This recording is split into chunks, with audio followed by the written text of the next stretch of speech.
എത്ര വായിച്ചാലും മതി വരാത്ത ഒന്നാണ് രാമായണം. എനിക്കും അതെ. അതിന് നീ രാമായണം വായിക്കുവോ? ഇടയ്ക്കിടയ്ക്ക്. രാമായണത്തിലുണ്ടല്ലോ സീത, ശ്രീരാമൻ, പ്രണയം, വിരഹം ഒക്കെ. രാമായണം അവിടെ നിക്കട്ടെ. ഇപ്പൊ നമുക്ക് വേറെ കാര്യം പറയാം. മുത്തശ്ശിക്ക് ഏറ്റവും സന്തോഷമുള്ളൊരു കാര്യം മുത്തശ്ശിനെ കുറിച്ച്. മുത്തശ്ശനും മുത്തശ്ശിയും ആദ്യം കണ്ടത് എപ്പോഴാണെന്ന് ഓർമ്മയുണ്ടോ? ഓർമ്മയുണ്ടോന്നോ? ഇന്നലെ നടന്നതുപോലെ ഓർമ്മയുണ്ട്. എങ്കിലതൊന്ന് ചുരുക്കി പറഞ്ഞു. എന്റെ അച്ഛന് ധാരാളം കൃഷിസ്ഥലങ്ങളുണ്ടായിരുന്നു. അവിടെ ധാരാളം കൃഷിക്കാരും ഉണ്ടായിരുന്നു. അപ്പൊ മുത്തശ്ശനും കൃഷിക്കാരനായിരുന്നല്ലേ? മിണ്ടാതിരിക്കടാ, പറഞ്ഞു വരട്ടെ.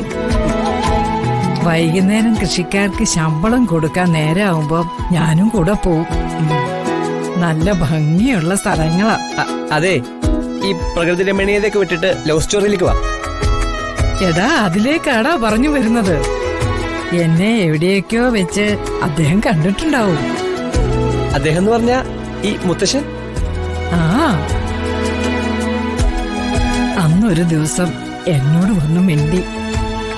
എന്നിട്ട് പിന്നെ എന്നും ഓരോ കാരണങ്ങൾ പറഞ്ഞ് എന്നെ കാണാൻ വരും. എന്നിട്ട് കുറെ കളിയാക്കും. ഞാനും എന്തെങ്കിലുമൊക്കെ പറയും.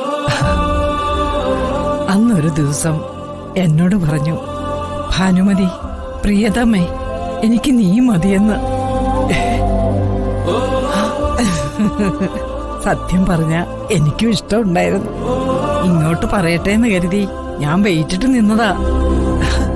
അപ്പോ ഇങ്ങോട്ട് വന്ന് പറയുന്ന മുത്തശ്ശിക്ക് ഉറപ്പായിരുന്നോ? പിന്നല്ലാതെ. പലപ്പോഴും എന്നോടിത് പറയാൻ ശ്രമിച്ചിട്ടുണ്ട്. പക്ഷേ ധൈര്യമില്ലായിരുന്നു. എന്റെ മുന്നിൽ വരുമ്പം അത് പറയാനുള്ള ധൈര്യം പോകും. പിന്നെ വേറെന്തെങ്കിലുമൊക്കെ പറയും. ഓ, അപ്പൊ ഇത് എന്റെ കുഴപ്പമല്ല, പാരമ്പര്യ, കുലപാരമ്പര്യം. എടാ, ഞാൻ പറയുന്നുവല്ലോ, നീ കേൾക്കുന്നുണ്ടോ? ആ, കേൾക്കുന്നുണ്ട്. ഒരു സംശയം, മുത്തശ്ശൻ ഇതാ പറയാൻ വരുന്നതെന്ന് മുത്തശ്ശിക്ക് എങ്ങനെ മനസ്സിലായി? നമ്മളൊരു പെണ്ണിനെ സ്നേഹിക്കുമ്പോൾ അത് അവളോട് പറഞ്ഞില്ലെങ്കിൽ പോലും നമ്മുടെ മട്ടുമാതിരിയൊക്കെ കാണുമ്പോൾ ഏതൊരു പെണ്ണിനും അതാദ്യമേ മനസ്സിലാകും. പിന്നെ അവര് കണ്ടില്ലെന്നേ നടിക്കുള്ളൂ. ആ, അത് പോട്ടെ.